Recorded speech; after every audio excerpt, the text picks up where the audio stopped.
Gracias, Daniel Arroyo. Gustazo. Muchas gracias, Roberto Feletti. Bueno, obviamente no hay que ser un avesado para entender que si la inflación está arriba del 3, que si este es un año de contracción económica como todo presagia, con salto del tipo de cambio, con una pobreza que se mide por ingresos y con una cuestión en el empleo que al menos es de menor calidad al que se tenía, aunque no sea de destrucción por ahora por la estadística oficial, está claro que vamos a tener un índice de pobreza en ascenso y que la estadística misma oficial está mostrando que alimentos y bebida crece por encima del promedio y que lo viene haciendo además desde hace un tiempo y que en consecuencia hay una pérdida de poder adquisitivo en los que tienen empleo sumado al que lo perdió, que directamente no alcanza. O sea, hay gente por debajo de la línea de pobreza y hay más gente por debajo de la línea de la indigencia de la que había. Eso pone una dinámica a la cuestión social distinta. Lo que hace es que la situación social esté empeorando mucho de verdad. Hay 3 situaciones críticas. Los que están en situación de pobreza, que aún con planes sociales han quedado totalmente desenganchados. Los planes sociales dejaron de ser colchón. 1.500 pesos la asignación universal por hijo está lejísimo de esos 19.000 que implica no ser pobre. 4.750 pesos de una cooperativa de trabajo es lo mismo. Primero, hay un problema serio que aún con muchos planes sociales en la Argentina, lo que antes era colchón, por lo menos para salir de la indigencia, hoy no lo es. Lo segundo que a mí me parece que es fuerte, que está parada la actividad de la economía informal. El gasista, el plomero, el carpintero ganan menos plata que el año pasado. El año pasado trabajaban 5 veces por semana, ahora trabajan 2. Le subieron los costos fijos, luz, gas, agua, alimentos, transporte, combustible, le subió todo y ganan menos plata. Hay una parte de la Argentina, no la pobreza estructural, sino lo que llamaría vulnerable, el sector informal, que gana menos plata y tiene costos más altos. Y en tercer lugar... se había recompuesto bastante a propósito del boom de la obra pública y la construcción. En el segundo semestre del año año pasado. hasta el primer trimestre de este año tuvo cifras realmente buenas. No, y que en el segundo semestre del año pasado dio una baja de la pobreza justamente por eso. Bueno, claro, en esencia, construcción y textil es lo que marcan cuánto sube o baja la pobreza. Acá lo que tenemos es un aumento fuerte de la pobreza. Frente a esto pasan 3 cosas, me parece a mí. Primero, sobreendeudamiento de las familias. Como los costos fijos son altos, como te sobran 10, 12 días al mes, la gente se endeuda. Patea en cuotas con la tarjeta, va a la financiera de la esquina. O sea, lo que le pasa al Estado le pasa a la familia. Sí, pero muy aceleradamente. ¿Y qué pasa con la familia? Como el Estado también, muy aceleradamente. Claro, pero lo que yo veo es una dinámica de quiebre, porque vos ya no te alcanza con la tarjeta, tomás crédito del 150% anual con la financiera de la esquina. Para tapar esto, no te alcanzó, vas al financista del barrio o al que vende droga. Primero hay un fenómeno. Hoy el Estado subastó 800 millones de dólares para mantener el tipo de cambio en 30,70. Lo que pasa es que acá está jugando el vivir o no, el comer o no comer. Hay un segundo elemento clave, es más gente en los comedores. Más gente en los comedores comunitarios, más chicos que se quedan a comer en las escuelas. Cualquiera que vaya a las 11:30 a una escuela, va a haber chicos que se quedan, que son los del cupo del comedor escolar, y los que no también, no se van porque no tienen para comer en la casa. Con lo cual la directora estira, la cocinera hace lo que puede. Y lo tercero, que yo creo que es nuevo en la Argentina, por eso las estadísticas me parece que hoy no dan cuenta de la realidad. Es cierto que hay 30% de pobreza y que hubo muchas veces, pero hoy se está rompiendo el contrato social. Para mí hay algo más grave que todo esto, que una parte de la sociedad se desenganchó del gobierno, dejó de creer en el gobierno y no le cree a nada de la política. Nada es Pero parecía el nada. 2001 entonces. Y yo diría que estamos muy complicados. Se desenganchó. Porque ya era 50 por entonces. Sí, la sensación, más allá de los datos, es que hoy el Estado desapareció. El Estado transfiere plata, te da planes sociales y no te atiende, no hay. Cada uno tiene que ir por la libre y hacer lo que puede. Y sale lo mejor y lo peor. El pibe que se mata estudiando, O sea, el que vende droga, el que fue... Sí, pero hay una conciencia fuerte en la sociedad de que uno tiene que arreglarse como puede. Eso es un gran problema y un gran vacío que tenemos la obligación, quienes estamos en la política, en particular quienes somos opositores, de construir y llenar ese vacío. Ahora, acá se está rompiendo el contrato social. No es solo un problema de pobreza, de falta de plata, de desacomodo de la vida cotidiana. La sensación es, estoy solo, tengo que arreglarme como puedo. Roberto. Si tomamos las 2 grandes crisis que vivió la Argentina, la que marcó el final de Alfonsín, la hiperinflación, fue hiperinflación con desempleo bajo, 5% de desempleo, altísima inflación. Tomamos la del 2001, que marcó el final del gobierno de la Rúa, fue una crisis de desempleo muy alto e inflación contenida por la convertibilidad, muy baja inflación. Esta crisis está desembocando en una combinación muy peligrosa de alta inflación con alto desempleo. Tenemos inflación en 2 dígitos y desempleo llegando a 2 dígitos.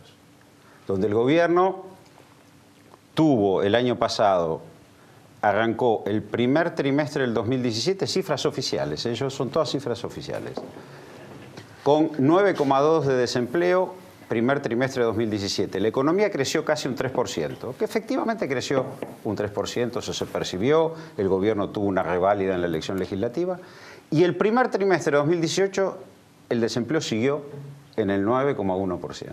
O sea, la economía crecía, pero no derramaba en el empleo. No aumentaba, no bajaba el desempleo. Esto es una situación preocupante porque si eso le agregamos inflación y combinamos inflación con desempleo, tenemos el cuadro que dice Daniel. Con la pérdida de confianza de los mercados. Esto para mí sí es una cosa muy sorprendente. Porque se supone que este gobierno, lo cual no sé si es mejor o peor, cada uno tomará su partida, pero sí es un gobierno promercado. Nadie puede dudar que este no es un gobierno promercado. Y no le creen.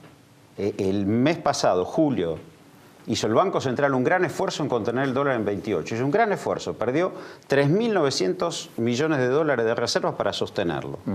Y garantizó una tasa de interés interesante. Era una invitación... a quedarte en peso. A que deshicieran la posición en dólar y fueran a pesos. Y no pasó. Y ahora está enfrentando una corrida. Y la caída del precio de los bonos argentinos. Esa es otra cosa que a mí me sorprende. Sí. Respecto a lo que decía Feletti, muy relevante, porque en julio el que tenía Levac ganó el 4% en pesos. Correcto. Y además, como el dólar bajó de 30 a 28, perdió 5%, con lo cual se invirtió aquella ecuación de tengo dólares, acumulo más plata, era tener pesos en dólares, había tenido una rentabilidad del 8 o 9% mensual. Inédito. Sí. Sin embargo, y pese a eso, efectivamente, en agosto se quebró otra vez la tendencia, muchos particulares fueron a buscar al tipo de cambio, digamos, oficial, la plata, y generó la presión que terminó volviendo a depositar el dólar, pero ya incluso por encima de los 30 y casi en los 31. El Banco Central hizo un gran esfuerzo para convencer a los agentes económicos que se desdolarizaran, porque había una buena rentabilidad, y no pasó. Y es más, utilizó más de 7.000 millones de dólares de los 15.000 que le aportó el fondo, por lo cual, con la emisión del fondo en la Argentina, todo el mundo lo que dice es que por lo bajo lo que están es rediseñando el acuerdo porque hay que revisarlo y hasta el propio Daniel Artán ha dicho que hay que cambiarlo. Bueno, pero esa falta de confianza en los ahorristas, en el ciudadano de a pie, en los inversores, se traduce en falta de confianza en la vida cotidiana. Acá se está quebrando algo en serio.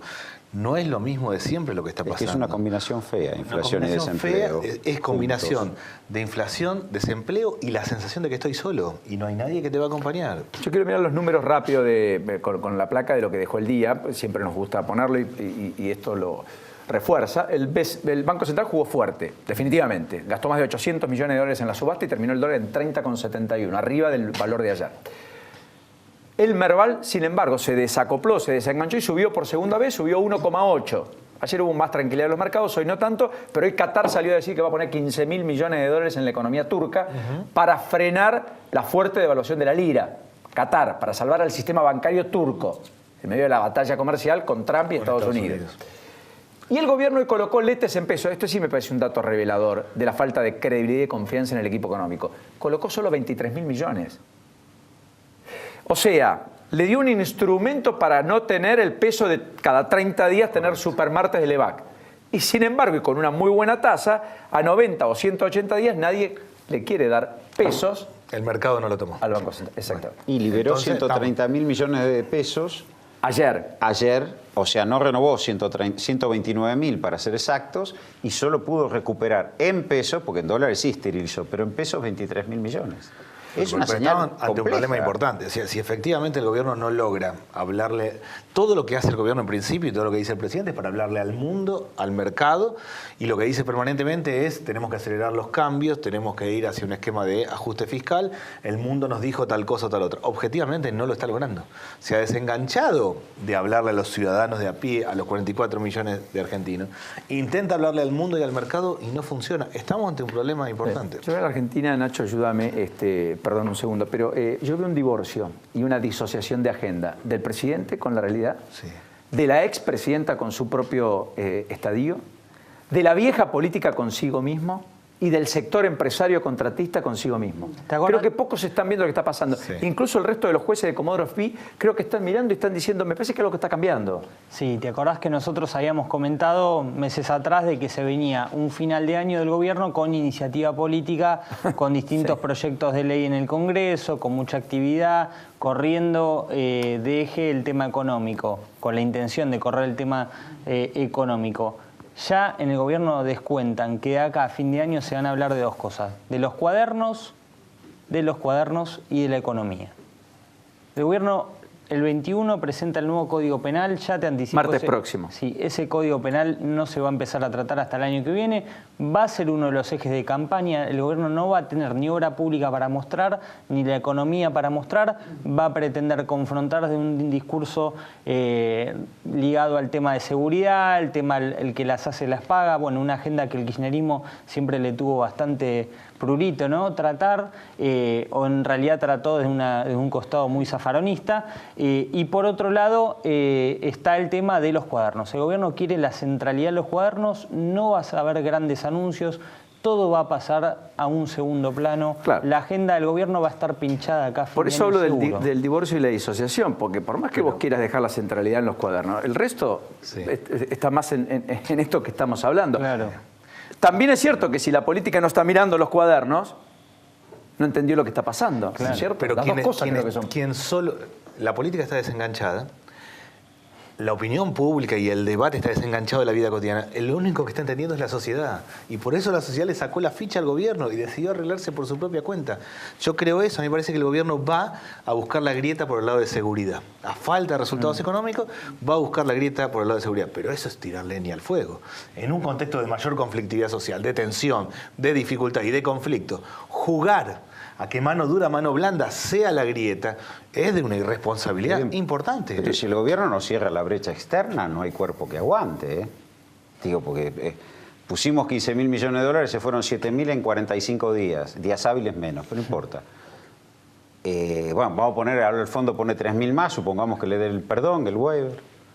Y el Banco Central presenta 8.400 millones de dólares de déficit externo en la cuenta corriente. Y 13.800 que se fueron por salida de capitales, son 22.700 millones de dólares el primer semestre del año. Cifras oficiales del Banco Central, entren a la página. Y de lo que ya pasó, no lo que podría venir. Bueno, pero entonces el gobierno tiene que cerrar. Ahora, el gobierno dice, yo lo voy a cerrar con ajuste monetario y fiscal. Tasa de interés alta y fuerte contracción fiscal. Bueno.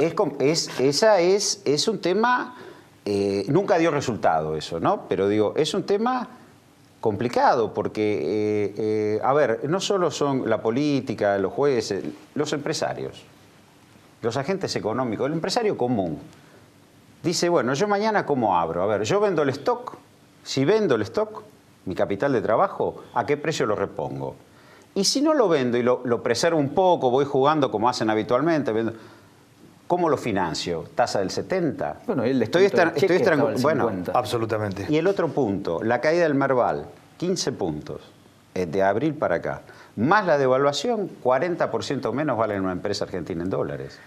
No, y yo te agrego un punto que para mí es clave. Difícil, ¿eh? En ese contexto, difícil. ¿Cuál es el esquema del gobierno? Y un recorte de 300.000 millones de pesos para el año que viene, que es el recorte del presupuesto.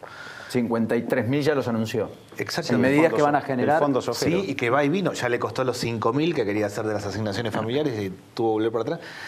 Yo no veo cómo se puede votar un presupuesto de esas características. Y si eventualmente el gobierno consigue las manos para... Bueno, vos sos diputado. No, claramente. Pero si el gobierno consiguiera las manos, no es socialmente viable. Un recorte de 300.000 millones de pesos en este cuadro social es jugar al conflicto. Bueno, no es por ahí. Por eso a mí me parece... Primero es que no es este esquema de este acuerdo con el Fondo Monetario y el ajuste a lo bestia lo que va a sostener una realidad. Es que la única forma de controlar la salida de divisas es con la paz de los cementerios en la economía. Es lo que ha planteado el gobierno. Sí, pero... Ajuste monetario y fiscal frente a la contracción. Yo voy a lograr cerrar la brecha externa con una caída Ahora, de la eso te puede dar en los cuadros, no en la vida cotidiana. La sociedad no lo va a sostener. Ahora, tampoco es el cepo. Está claro. Porque el cepo, cuando uno dice no te podés ir, tampoco viene nadie. Y de hecho tuvimos la hemorragia que tuvimos. Un punto Lo cual lo que digo es complejo. Es complejo. Y no hay manual tampoco, porque la historia tampoco nos ayuda. Es una mala no hay una receta única. Pero es una mala lectura del escenario internacional. Si nosotros acabamos, vos lo acabas de decir, Paulino, Qatar, ¿no? Eso significa un cambio, obviamente, de geoestrategia de Turquía. Sí. Qatar fue y le puso 15.000 millones de dólares. Muy bien. Ahora, los turcos no van a seguir aplicando la misma política que aplicaron. Si yo quiero ir ahora a la calle en remera y bermudas y musculoso, y me voy a enfermar. Digo, el gobierno leyó mal el mundo de nacionalismo económico, un mundo de cambio de dirección de los flujos internacionales. No se puede abrir la cuenta corriente como la abrió. Lo cierto es que el gobierno también tuvo en el medio a Trump y no a Hillary. Todo el mundo suponía una le cosa, cambió el pasó lo escenario. otro. Tuvo una enorme inundación, después pasó la sequía, o sea que el impulso que le dio al campo tampoco lo Sí, recibió. pero Trump ganó en el 2016. Por eso digo, Llevado pero en llevado octubre, 2 años. noviembre, pasaba un año. Pero yo veo que el gobierno tenía una idea ingenua de cómo abrirse al mundo. Exactamente. Y que hoy es Y a eso se inviable. sumó después Trump. el resto, digamos. Digo, después de Trump Exactamente. ya no tiene sentido discutir si es buena o mala. De acuerdo, no es posible. el mundo se nos vino encima. Más o menos. Bueno, hay una cosa. Estuvo Parte dos. el secretario de Sí. Defensa de los Estados Unidos. Pero hay con una Oscar Aguad. crisis internacional en el 2008. Ahora no lo hay. Ahora no hay una crisis internacional. No. Ah, bueno. Listo. Fin de discusión. Y sí, ahí en el 2008 el mundo entró en una recesión Claro. profunda. Ahora no. No, ahora no está el mundo en recesión. Estados Unidos está teniendo la tasa de crecimiento más alta de los últimos 15 Con años. la mayor Digamos, creación de puestos de trabajo. Por eso, de la digo, historia entonces no es, lo Brasil. mismo. Exacto. No es lo mismo. Por eso Trump es todo lo sólido que es puertas adentro increíble. Claro. Digo, no Es que cierto el que hay mundo- partes del mundo, de todas maneras, que Sí. afectan y que abandonó están- la política. Trump abandonó la política monetaria laxa de Obama y recuperó la política fiscal, recuperó el keynesianismo, un gobierno republicano. y bajando impuestos. Bajando Fuertemente impuestos. Bajando impuestos y creando mucha empleo. obra pública. Y creando empleo. Bueno. Ahora digo, una cuestión de emergencia básica. Acá el gobierno de mínima necesita tomar los 11 productos de la canasta básica y regular el precio de los alimentos. Si no hace eso... O sea, precios cuidados no, algo más que No, de precios verdad, algo de verdad en serio. De El verdad. descuento del Ni Banco precio, Provincia claro, del nada, 50% todo en muy, los muy interesante. supermercados de la provincia como Nadie hoy, sabe cuánto será el en precio. Entre compra Moreno, casa, no, entre de Moreno y verdad. Brown tiene que haber algo en el medio. Algo en el medio. Y tiene que haber un secretario de comercio de verdad, de mínima. El gobierno tiene un montón de problemas. Mínima, un secretario de comercio de verdad. 11 productos de la canasta básica, durante un año tiene que salir. Lo mínimo, de lo mínimo, de lo mínimo. Tiene los días contados Brown, ¿eh? Bueno, como secretario de Comercio Interior.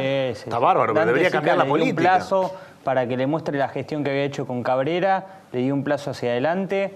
Si no da resultados, me parece que yo no creo que llegue a fin de año. Pero que se acelere porque el Claro. nivel de precios.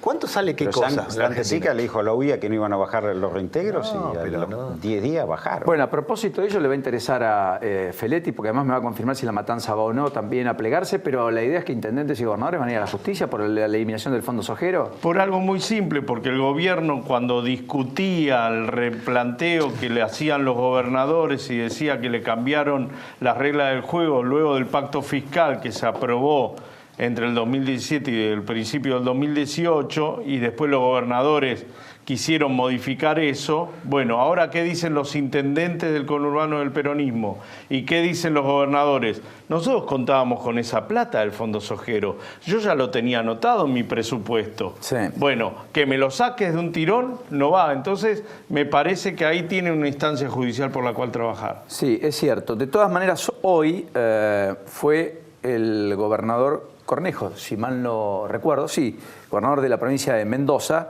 que finalmente dijo que es una cifra menor, que a nadie le gusta recibir menos fondos, pero que está de acuerdo con la decisión. Creo que fue el primer respaldo explícito a Macri, porque Urtubey dijo, sí está bien, pero estábamos hablando para el año que viene, no para este año. Omar Gutiérrez criticó. Un Marco Gutiérrez criticó duro. Alfonsín lo apoyó también el tema, todo lo que tiene que ver también con la rebaja, con el freno al tema de Sí, las los retenciones reintegros y también a los productos industriales de la soja.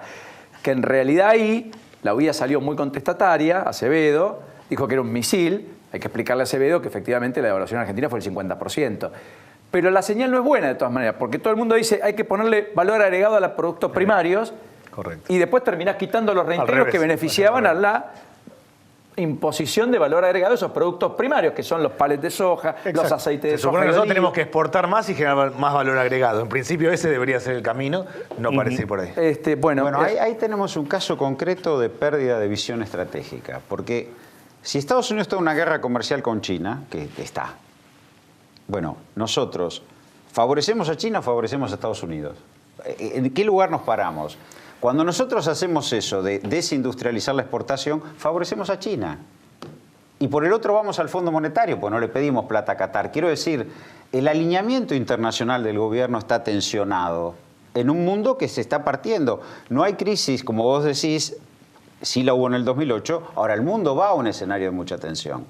Entonces, si yo tengo que empezar a decir, si me voy con los BRIC y me junto con los BRIC, o me voy a Trump y le pido ayuda y que me dé el Tesoro norteamericano plata. Esta es la discusión que hay hoy. Me llueven los mensajes, me dicen en @lalupa26, ¿no es cierto? @lalupa26. Claro, usted estuvo en el gobierno, fue viceministro de Alicia Kirchner, usted fue viceministro de Economía. Sí. Y lo que estamos hablando también implosiona el sistema político de algún modo y hay una causa judicial que nadie puede desconocer y impacta de lleno también en parte del sistema político. Simplemente una referencia, punto. No, está claro que había un sistema de corrupción, no una corrupción suelta, sino un sistema de corrupción en obra pública y en otros esquemas. Claramente se ha conformado un sistema de corrupción y espero que la justicia pueda avanzar con eso. Primero me cuesta creer que la cartelización de la obra pública empezó con el gobierno de Kirchner, ¿no? Porque muchas de estas empresas han acumulado y han estado presentes en toda la obra pública desde, por lo menos, la dictadura. Bueno, pero no desmiente la cartelización. Digo, no, yo no sé. Yo digo, me cuesta creer que empezó en el 2004 y nunca se discutió para atrás. Eso no exime responsabilidad igual no exime, al poder que pasó. No exime, digo. ¿Está bien? Digo, yo busco que la justicia es vara de 100 centímetros para todo. 2, todavía no han aparecido una sola prueba material de todos los testimonios. Bueno, pero si alguien dice... No, y si alguien dice, a ver, si a mí me dicen, te vas a quedar en la cárcel 3 años, o me decís, y por ahí yo digo, es un tema, ¿no? Digo, sacar a alguien a las 6 de la mañana de la casa, tirarlo a un calabozo y después decirle que declare, no es el mejor de los modos, me parece en una democracia. Entonces eso también hay que reflexionar. Cualquiera hoy puede ir preso, cualquiera de nosotros puede ir preso. ¿Creen en la honorabilidad de la expresidenta y en la transparencia? Yo lo que creo, yo creo claramente que ha habido un sistema de corrupción. Ahora, lo de los arrepentidos light me da cosa. Esto de que uno va y dice, no, sí, porque era para la campaña, entonces salgo, voy, me parece que realmente me da cosa. Sí, 100%. Pero la pregunta era otra, si creen en la inocencia o no de Cristina. Sí. Yo usted sí, usted Daniel Arroyo. Lo deberá Arroyo. definir la justicia, lo deberá definir. Pero por ahora le cree. Yo creo que Cristina y el kirchnerismo existen. Que es el 30, el 40 o el 50% pero nadie discute si nadie existen, pero discute. quiero decir que Digo, discute si se también robaron o no existe. robaron y Lo que pasa que se enriquecieron de manera eso lo ilícita o no. define Deberá la definir la justicia, justicia. me Que hubo un parece. Lo que pasa es que sistema hablando de alrededor creencia. es muy evidente. Lo que pasa es ¿Qué que responsabilidad cabe a cada uno? Es muy difícil creer que un gobierno que gobernó 12 años y medio por el voto popular, 3 mandatos constitucionales, 10 años lo hizo con mayoría absoluta en ambas cámaras, hizo todo mal, como se plantea hoy. Nadie lo dice eso, ¿eh? Sí, el gobierno lo Porque dice. justamente eso explica el 30%. No, el gobierno es otra cosa. Eso explica el 30%. Es difícil creer que alguien hizo todo mal, que uno de los liderazgos más Se potentes... lo pongo al revés. Sería difícil creer que hubo un sistema corrupto, pero que los máximos responsables nunca supieron nada. Que es lo que nos están diciendo en la justicia hasta los propios exfuncionarios. Que es la novedad o los actuales empresarios me parece que hay que discutir mucho... Básicamente porque lo único que explicó Cristina cuando le preguntaron por su patrimonio en el exterior fue una abogada exitosa y no se le reconoce pero recorrido en la justicia. digo, a ver, Cristina pidió y la vez que le pero, perdón, sobreseyeron fue Ollarvide, reconocimiento de cuando parte... yo hablo de pruebas materiales, a ver, es lo siguiente. Cristina pidió la revisión de toda la obra pública, no solo la de Lázaro Báez. Fue 2 años y medio presidenta, lo hubiera hecho. No lo tiene que pedir ella después. No, bueno, pero perdón, hablando de pruebas materiales. La plata no aparece, no hay pruebas materiales. Y 2, una de las empresas más importantes constructoras de este país dijo, IEXA me refiero, dijo que no había sobreprecios y que la licitación era transparente. Lean Acá, la Lo pero en Brasil desmintieron no. otros. Lean la declaración Pero de en Brasil no, Calcaterra. en Brasil Bueno, yo no Odebrecht sé. dice lo contrario. Yo lo que digo... Y la plata apareció, José López. Y la plata apareció... Todavía no sabemos de quién es. No, apareció en los bienes, que no pueden ser está bien, justificados. pero todavía no sabemos de quién le dio la plata a José López. Pero lo que yo digo concreto, Bueno, él dijo 3 de la política, aunque no los mencionó, es verdad. lo concreto. Pruebas materiales, Revisión de la obra pública, a ver si había o no sobreprecio, y si hicieron mal o no se hicieron mal. Bueno, hay obra que no se hizo. Y siquiera. discusión, no está aprobado eso. ¿Cómo que no está aprobado? Hay obra que se pagó y que no se hizo. Se han mostrado caminos que no estuvieron hechos. No digamos que se han mostrado cosas, porque se han mostrado muchas cosas que no son. Y el otro punto, hablando de la política y de las mismas varas, midamos con la misma vara lo que es el enorme agujero de los aportantes truchos a la campaña de la provincia de Buenos Aires.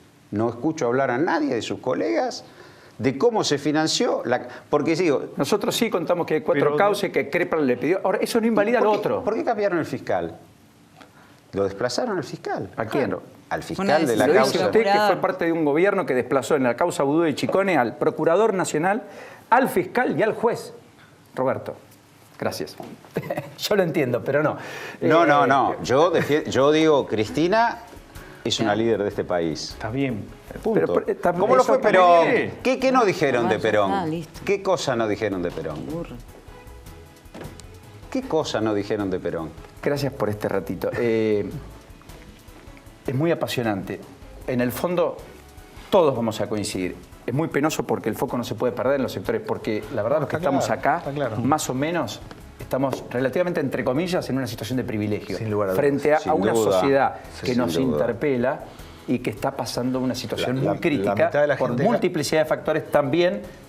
La por mitad todo de la esto gente que gana menos de 12.000 pesos en Argentina, que son hoy... Solo imaginar cómo se vive con menos de 12.000 pesos, con una jubilación mínima. Solo lo que salir sea. por la calle y ver familias enteras en situación de calle. coche. Solamente está claro que la situación está muy complicada. Yo sí O en el creo... hacinamiento, en la o en los situación bolsones de crítica. pobreza. No, digo, y pobreza con frío es exactamente la peor combinación. Gracias a los dos. Pobreza la e verdad. inflación. También. Gracias. Gracias.